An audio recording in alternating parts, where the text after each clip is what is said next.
Pronto, é isso que eu pedi para você falar agora. Inclusive, comentou no começo da nossa transmissão que existe lá o setor de balística, não é isso? Isso. E, logicamente, crime de homicídio e balística estão interligados. O teu setor é o local de crime. Os setores se comunicam? Sim, a gente tem atualmente a Perforce dispõe de um sistema chamado Galileu. Galileu, quando a gente cadastra uma ocorrência no Galileu, tudo que está relacionado àquele caso que você atendeu, ele vai estar disponibilizado no Galileu. Então, ou seja, se exame balístico foi realizado, algum exame foi de eficiência balística de uma arma, por exemplo, foi encaminhado para a balística, aquele laudo ele vai para o sistema Galileu, no caso que eu atendi, está relacionado àquele caso. Exame de DNA, no caso da CALF, o exame cadavérico, tudo está relacionado àquele caso e eu acesso pelo sistema, eu vejo tudo que está lá. Eu sei tudo que foi feito com relação àquele caso. Exames de DNA, exames exame residográfico, né? Para saber se houve manuseio de arma de fogo, o exame de confronto balístico, de eficiência balística. Como é que funciona o exame balístico, né? É verdade que existe um exame para saber acho que é o nome arraiamento, da arma, para saber qual foi a arma? Isso. Cada arma, ela tem a sua impressão digital, que é justamente a questão das estrias produzidas dentro do raiamento. Certo. Uma arma ela pode ter sido produzida dentro da fábrica lá, quando na broca que produz, que faz o raiamento daquela arma. Então são várias brocas distintas? Não, é uma broca, uma mesma broca, com aquele determinado calibre, que ela vai perfurando o ferro. Mas eu sei quem era o dono da arma? Vai identificar, porque assim, a questão do dono da arma vai ser identificada pela numeração. Se ela tiver uma numeração original, vai ser identificada o número o proprietário. Como se fosse um lote da arma. Isso, aí ela é específica. Cada arma tem a numeração dela e ali ela está atrelada àquela pessoa. Certo. Beleza. Agora, quando a gente quer identificar se uma arma foi apreendida, aconteceu um homicídio, dias depois foi encontrada uma arma e essa arma é suspeita de ter sido utilizada naquele crime. Beleza, vai se fazer o processo de confronto balístico. Nós temos a amostra padrão e a amostra questionada. A amostra padrão é da arma, questionada é aquela que foi encontrada com a vítima. Aí você vai pegar aqueles projétil e vai fazer o confronto. Aí o que se analisa primeiro? A questão dos raiamentos. Se eles são sinistrógenos ou destrógenos, ou seja, se há um raiamento é girado para a direita ou para a esquerda. Né? A quantidade de raiamentos, são 5, 6, dependendo do tipo de arma, quantos a quantidade de raiamentos daquele cano. Então, quando você pega o projétil e faz a análise de raiamento, você já vai por eliminação. Se um projétil tem 5 raiamentos e o outro tem 6, você já descarta. Não, já não é a mesma arma, porque esse aqui o cano só tem 5 raiamentos. Bateu a quantidade de raiamentos, 5, 6, bateu, beleza. Agora vamos fazer para o exame de confronto balístico para analisar se as estrias são convergentes. Né? Aí vai se analisar as estrias. O mesmo tipo de estria, o mesmo alinhamento de estrias que você apresenta no projétil, ele se prolonga para o projétil da amostra questionada, eles se convergem. Você analisando uma estria, era como se fosse uma linha que passa de uma para outra. Você coloca os dois fundos, as duas bases dos projéteis, uma contra a outra. E essas estrias, elas têm de convergir, coincidir uma com a outra. Dentro, quando você encontra aqui a função do raiamento. Encontrou a posição do raiamento, beleza, aí você vai analisar as estrias. Se convergir esse alinhamento das estrias na maior quantidade de raiamentos possível, então você já sabe que saiu, aqueles projéteis saíram da mesma arma. E isso vale para qualquer arma, você dentro daquele processo de fabricação, a arma foi feita a perfuração com a broca, seja com cunhagem a frio ou por pressão.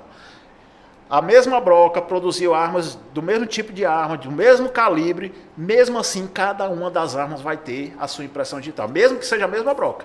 Ela produziu várias armas, porque o próprio desgaste da broca também vai sair impresso naquela... Pronto, é aí que eu queria perguntar. Eu pensava assim, não quer dizer que existem 5, 10, 15 mil brocas? Não, existe uma broca. Uma broca só. Aí ela vai fazendo a perfuração e ela vai deixar... E em cada uma das armas vai ter as suas características, porque o próprio desgaste da broca vai produzir uma característica diferente naquele raiamento. São microscópicas, só um microcomparador balístico consegue identificar. Que lá na Perforce nós dispomos do equipamento digital, com as telas de LED, tudo bonitinho lá, que lá a imagem é ampliada numa tela de LED, e aí você pode ver as ranhuras se coincidirem perfeitamente através dessa análise de confronto balístico. Aí você chega a identificar. tem um princípio da criminalística que é o da identidade, que é Da identidade. as coisas podem ser parecidas. Nenhuma- Você pode ter duas facas fabricadas pela mesma empresa, da mesma marca,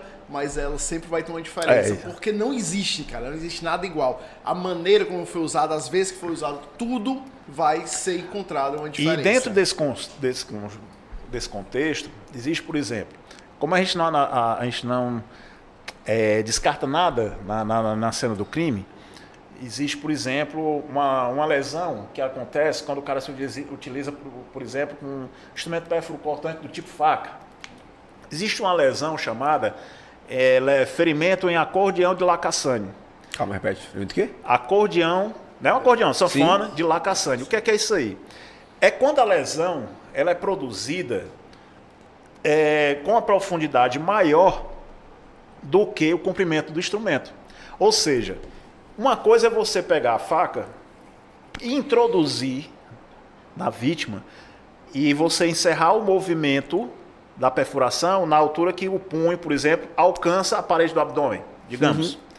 A outra situação é quando você, dependendo da força que foi empregada, você empurra a parede abdominal para dentro.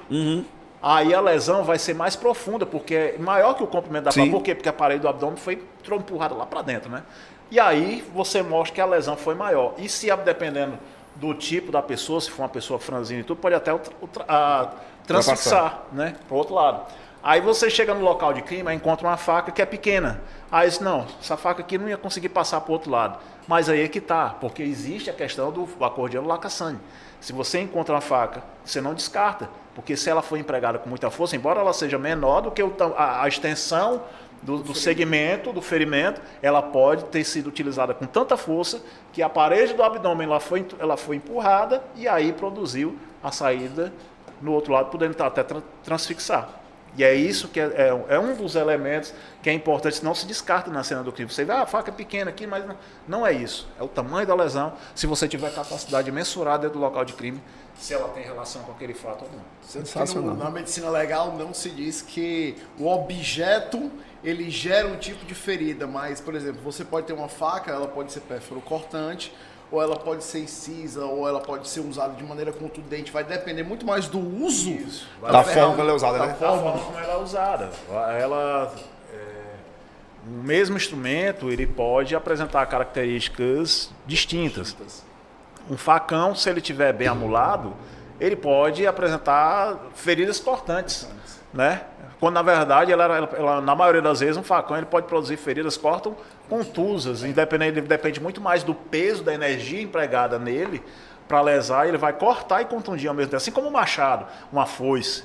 Mas ele sendo muito amolado, ele pode simplesmente cortar de forma precisa, sem deixar rebordos, né? Sem deixar irregularidade, que é uma característica dos instrumentos cortantes, você confundir um instrumento ter sido um instrumento cortante. E naquele momento ele está assumindo a característica do instrumento cortante em razão do gume ele ser muito afiado, né? E aí você tem esse elemento a ser analisado, como você vai distinguir o tipo de lesão que foi utilizado.